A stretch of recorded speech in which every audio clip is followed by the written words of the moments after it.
Hello everyone, I welcome you all to my YouTube channel. So in the previous lecture, we have seen about how the fall of potential theory works and how the connection diagrams looks like. So in this lecture, we will be mainly focusing on the connection diagrams using fluke 1625-2. Apart from that, we will also focus on the derivations which we were discussing, how the 62% rule has arrived, and along with that we will be understanding what will happen if you will not follow proper probe spacing. So all these things we will be considering in this lecture. So let's go ahead and start. So first I will cover up the connection diagrams because derivations and other topics many people are not interested, so they can skip. So I will just focus first on the connection drawing. So for a 4-pole connection with fluke 1625-2, I will just zoom the kit. This is how it looks like. Again I will revise. This is our start button. This is our start button. Then this is 3-pole and 4-pole selector switch for the measurements which we have to do. This 4-pole, 2-pole, 3-pole are not for our purpose. These are for different if you are using clamp meter for the resistance measurement, and these are for the continuity test.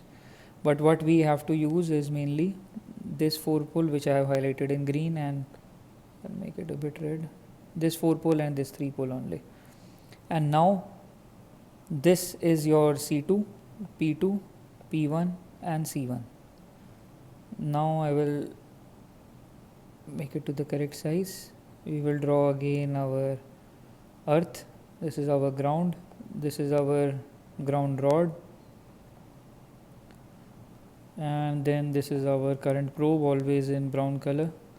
And then this is our purple color potential probe.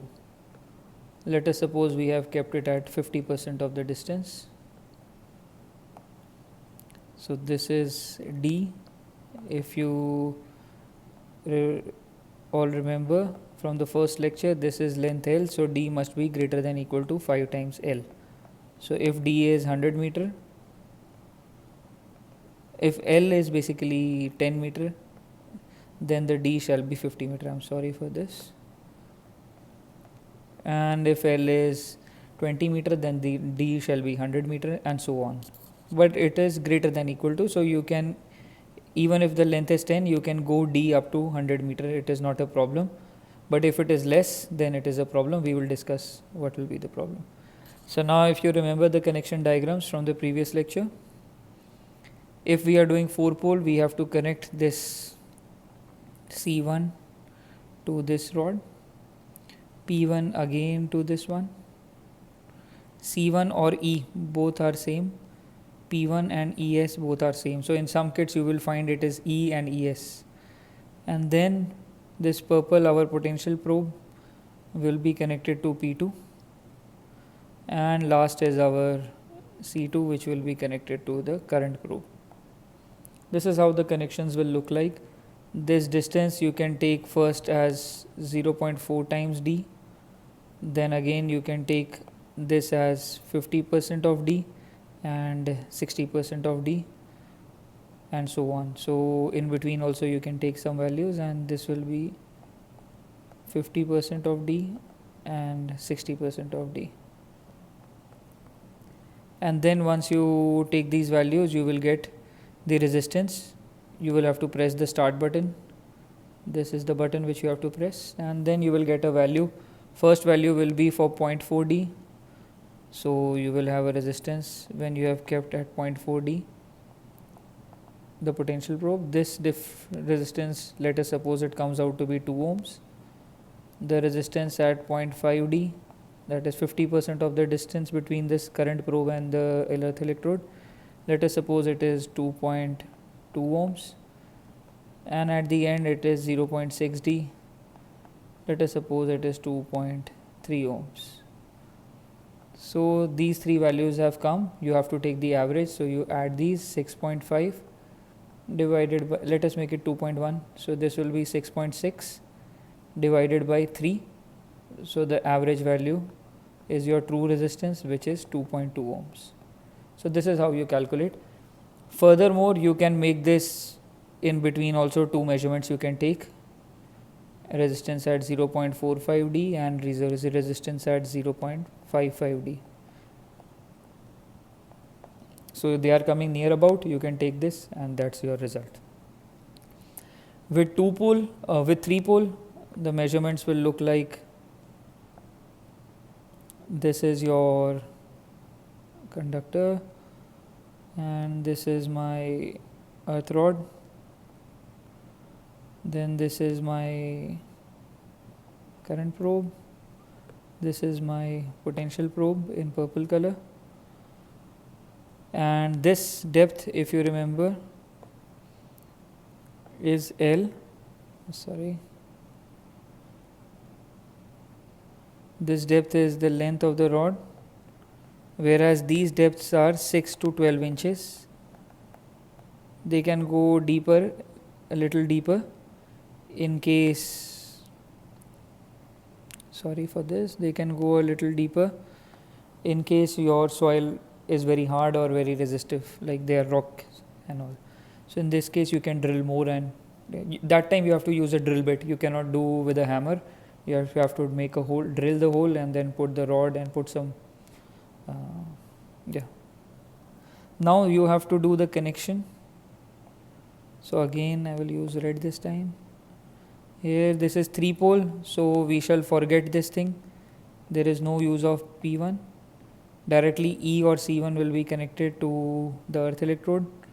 P2 will be connected to this purple, that is our potential probe, and C2 will be connected to the last, that is our current probe. Potential, so C1 will be injecting current or C2 will be injecting, so current will be flowing between C1 and C2, that is why they are at the ends, and our middle one will be measuring the potential. With 62 point method we will understand now, instead of average we can see 62.5, 62% method. So here this potential probe shall be kept at 62% of D. Press start, you will get the result now. So you will have a resistance valid for 62% of D, which is your true resistance, which will be, let us suppose again, 2.2 ohms. To verify this, whether you have done the distance correct, distance shall be satisfying this equation which we saw earlier. Whether this is correct or not, you can make a measurement at 0.52D and 0.72D, everything will be nearly the same. So in case D is 100 meters, the first measurement, that is 0.62D, shall be taken at 62 meters. So this distance is for your current probe, so potential probe will be at this, and 52 meters also you can take, and 72 meters you can take. In case D is 50 meters, you can divide this value by half. So in case D you are choosing as 50 meters, then 62% will be 31 meters. So you have to place your potential probe at 31 meters in case your current probe is this. But this 50 meter will be valid only when the length of rod is 10 meters. Okay. So that is how you have to do the measurement and the connections. Now I will go into a bit theory part back again.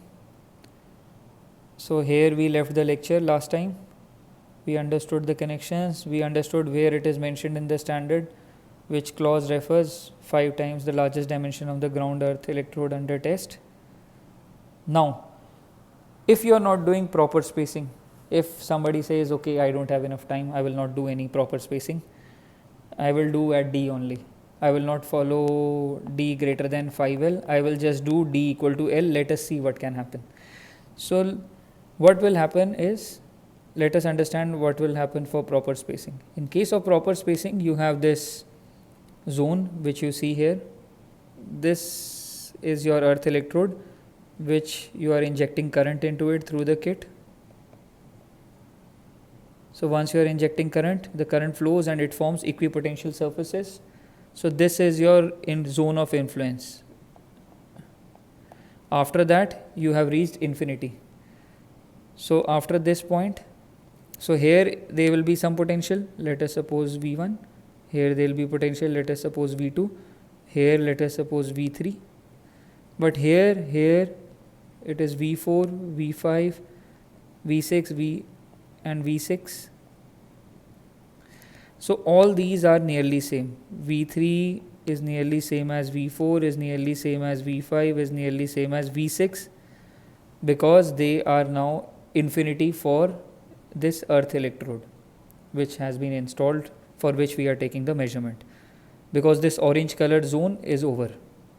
Similarly, the current is entering here or current will be leaving here. So in this case, again there will be a potential zone here which is limited up to green. This is your zone of influence. So potential will be varying in between this. Let us mark points here, V7 and V8. So V8 will be having some voltage like this, V7 will be having an equipotential zone like this, but once it reaches this point, then there will be nearly zero potential, that it will be outside the zone of influence, and any object will be having similar voltage, that is V3, V4, V5, V6, and let us suppose this point as V9, all will be nearly same. So once they are same, you can place this potential probe. You can place this potential probe anywhere here in between this zone. So that is what we do, and that is what we find the curve to be a bit straight line in between parallel to the x-axis. It is for these points only, V3, V4, V5, V6, V7. So what will happen? This is VE. Let us suppose this point is VE. So the kit will measure potential differences. So here it will measure VE minus V1. Here it will measure VE minus V2. Here it will measure VE minus V3 divided by current, divided by current, divided by current to get the resistance. And then VE minus V4 will be same as VE minus V3, because you see these two are same. Similarly, VE minus V5, this point will be nearly the same. Same, and then again it goes on increasing. So this gives you the true value of resistance. Now if you do improper spacing, then this equipotential zone for the earth electrode and for the current probe, they are mixing with each other, they are overlapping. So due to which these points V1, this V3, V4, V5, V6 which were here will not be here. So here will be V1, V2, V1, V2, and here there will be again some points V5, V6. V3, V4, V5, V6 are all having some or the other potential. There is no zone which is free for us, nothing. There is no infinity.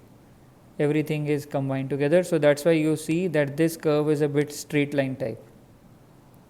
So it is more like y is equal to nearly x, around 45 degree. It will not be 45 degree, but I am just saying that it was similar to that.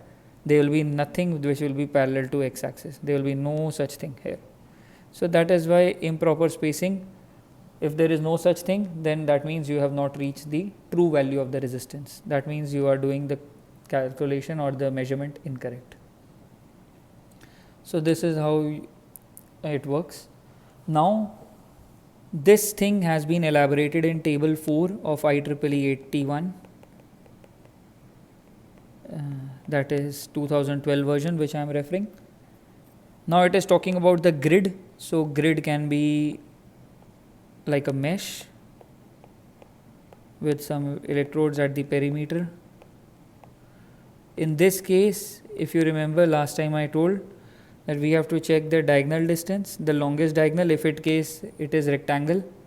So we have to check this distance, because somebody can say that no, we will not measure the other distance.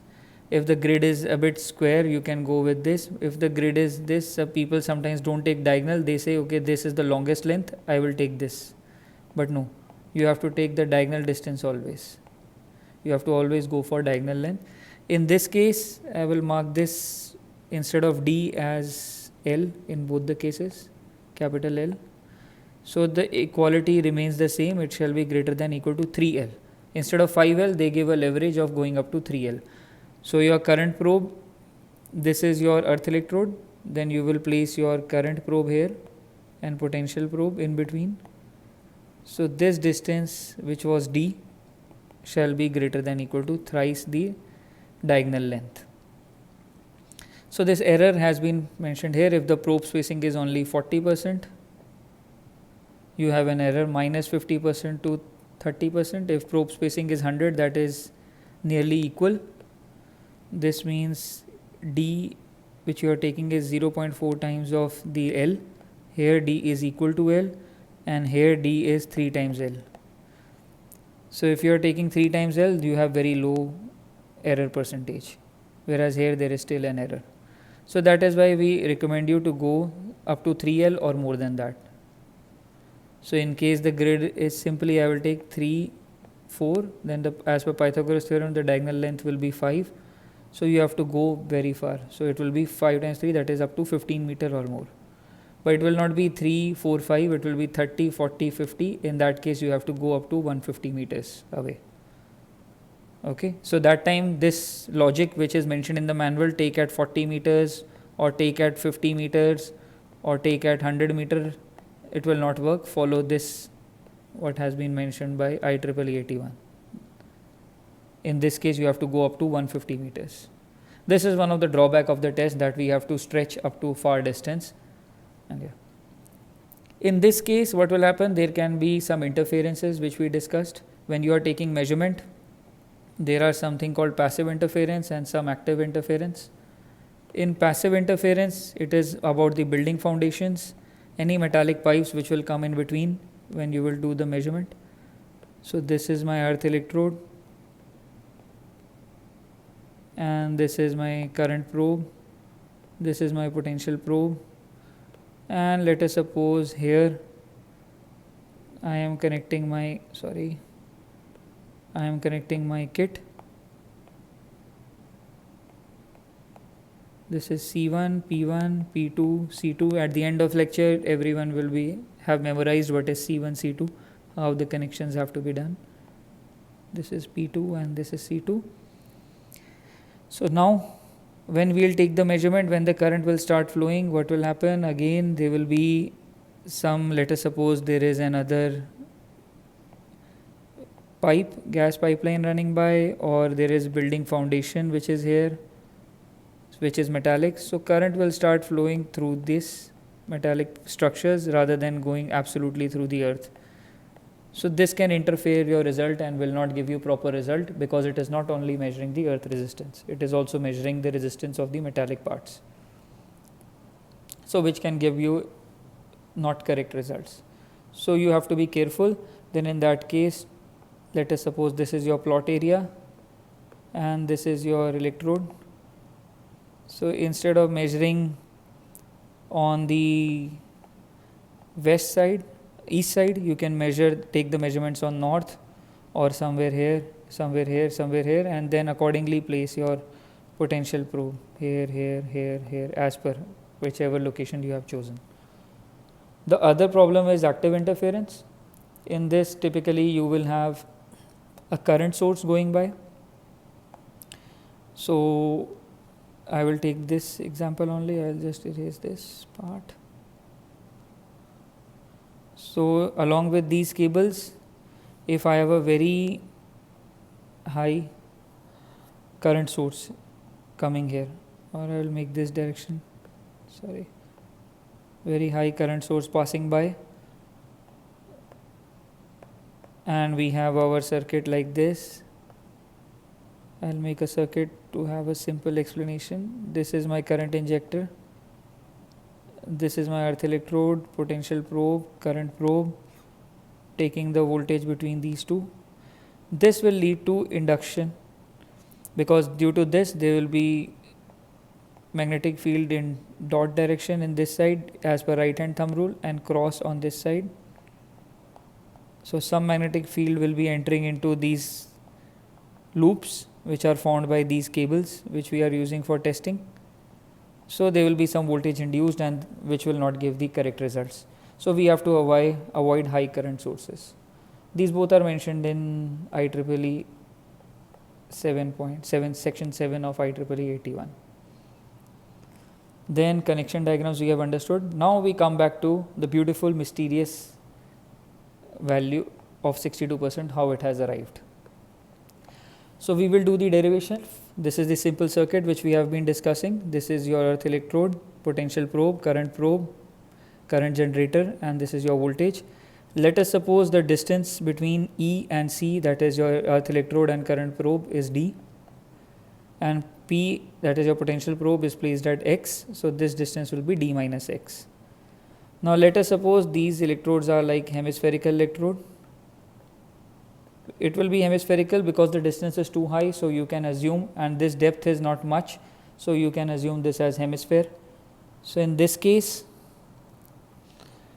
potential at E, if there is nothing, let us suppose this is your ground and this is your earth electrode, then the potential at E will be nothing but I times Re, that is your true resistance of the earth electrode. But now as this current is flowing from here, it is going here, entering here, so I can assume current here as plus I, here as minus I. So due to this current there will be some voltage at E, so we can assume and we can write this as plus the current flowing at C, that is, or I can write in this way instead of writing this. There will be a self voltage and due to mutual resistances. So voltage at E due to E, that is itself, and voltage at E due to C.